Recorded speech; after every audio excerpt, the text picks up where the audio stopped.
In the world we live in today, when a film has major success at the box office and good reviews from critics, it can never just be left at that. All of a sudden, the studio just sees money and sometimes a pointless sequel is made. And we end up getting Speed 2, Cruise Control. So the question we ask today is, when should a franchise call it a day? Now, I'm not saying sequels are bad. I love seeing my favourite characters return to the big screen with a new story.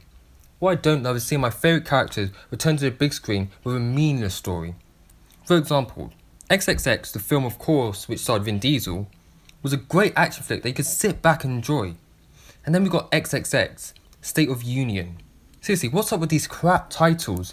Cruise Control, State of Union, it's like they knew they were making a rubbish movie.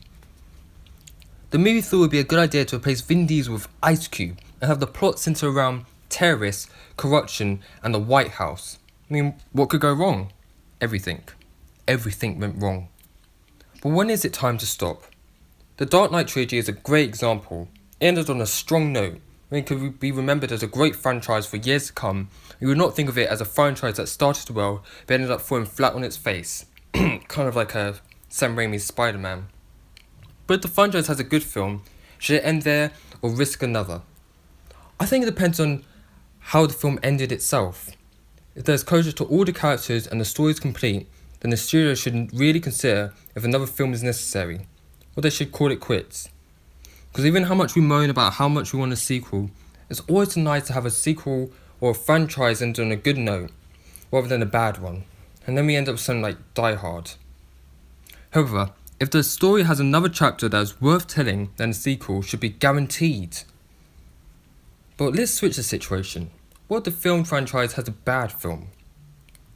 Many times a franchise has a disappointing film, the studio just decides that it should just be cancelled, kicked off.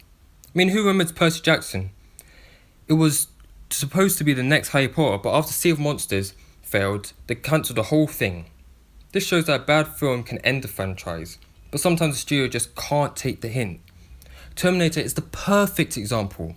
After Terminator 3, Rise of the Machines, the franchise was considered done.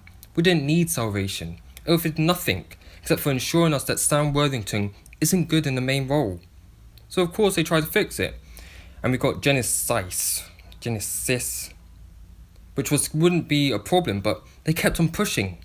I believe they should have carried it on only if there's something interesting to add. But who cares what I think? What do you think? Comment in the comment section below, leave a like, because this has been the Overall Nerds, and have a good day.